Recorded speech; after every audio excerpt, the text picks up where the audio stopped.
سلام، ما باز اومدیم با مجموعه کتابای داستی دایناستی. این داستان داستی دایناستی و پارک دایناسوری، نویسنده ناصر کشاورز، از انتشارات هوپا. یکی بود یکی نبود، غیر از خدای مهربون هیچ کس نبود. یه روز مامان داستی دایناستی آماده شده بود تا از خونه بیرون بره. زنبیلش رو برداشت و گفت من میرم بازار سبزی و میوه بخرم. داستی دایناستی گفت منم میام مامان جونم، تو این خونه نمیمونم، منم ببر هر چی که دوست داری بخر. پیشیم دنبال داستی دایناستی راه افتاد. وقتی رسیدن بازار داشتن میوه میخریدن: پرتقال، لیمو شیرین، سیب، سبزی، موز، هویج. کنار بازارم یه پارک بود.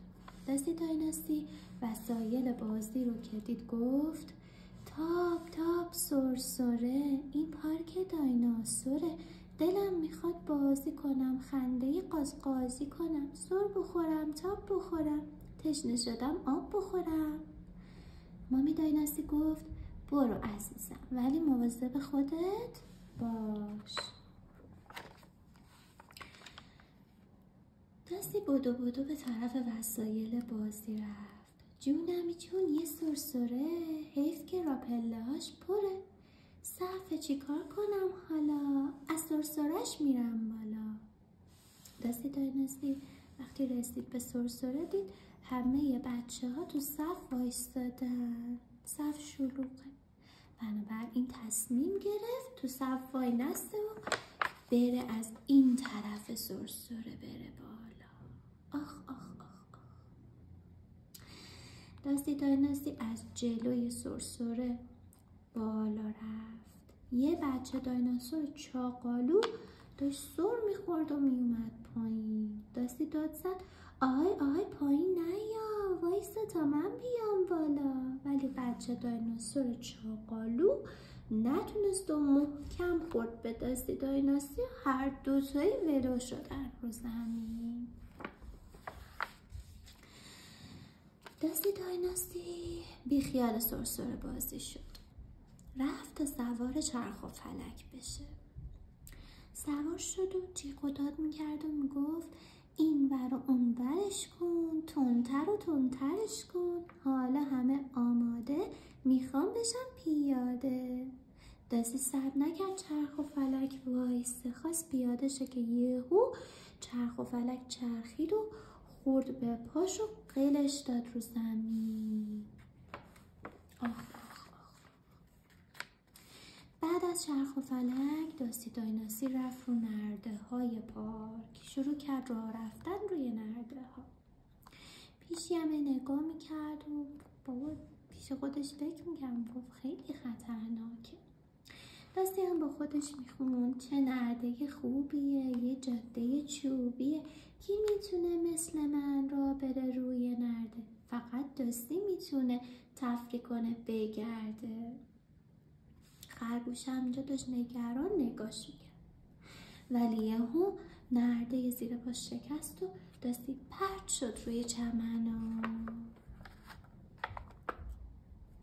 بعد از راه رفتن روی نرده داستی دایناستی رفت و سوار تاپ شد، اما سر و ته با دستاش روی تاپ ایستاد. بچه‌ها هم داشتن همه ناراحت نگاش میکردن.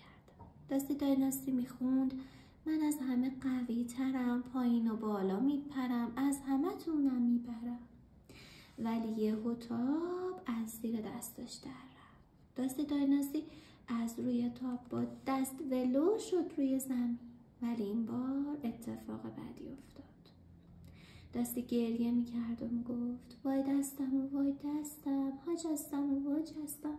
بعد روی تاب نشستم، مامان برس بدادم که دستم و شکستم. مامی دایناستی صدای داستی رو که شنید بودو اومد و گفت وای وای وای چی شده داستی؟ داستی گریه میکرد و میگفت مامان جون پشیمون، درد زیاده دستم، یه خیلی باده دستم. مامی دایناستی داستی رو آرام کرد و زنگ زد به اورژانس. آمبولانس اومد و داستی دایناستی رو سوار کرد. مامی دایناستی هم سوار شد و با همدیگه رفتن به طرف بیمارستان. دستی قر میزد و میگفت این مطبه یا ماشین، مامان کنارم بشین، تنها نذار، آفرین، منو کجا میبرین؟ حتما به بیمارستان، چقدر تو خوبی مامان. وقتی رسیدن بیمارستان، دکتر دست داستی رو گچ گرفت و گفت 30 روز باید دست توی گچ باشه تا خوب بشه. دستی گفت خیلی زیاده 30 روز، حساب کن از پریروز این ور و اون ورش کن، یه خورده کمترش کن. دستش تو گچ بود، خیلی هم ناراحت بود. آقای دکتر ولی گفتش که نه، باید دست تو گچ بمونه تا خوب بشی. دستی رفت خونه، همجوری که دستش تو گچ بود میخواست با اسباب بازی بکن.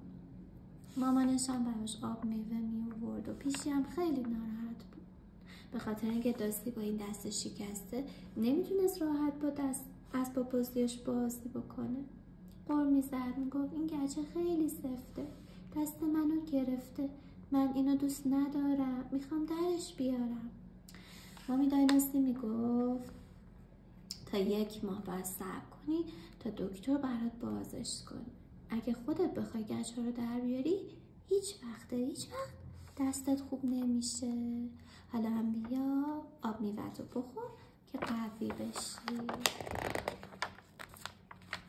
1 ماه گذشت، دستی دایناستی خوب شد، اما هنوز یک کمی دستش درد داشت. مامی دایناستی اونو برد پارک. دستی روی تاب نشست و طناب‌ها رو محکم گرفت، زنجیر تابو سفت گرفت.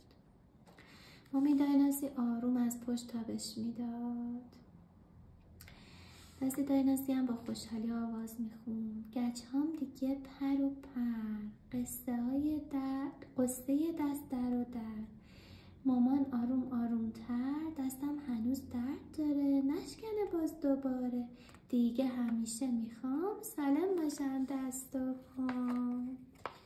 قصه ما سر رسید که علاقه به خونش نرسید. خوابای خوب ببینید.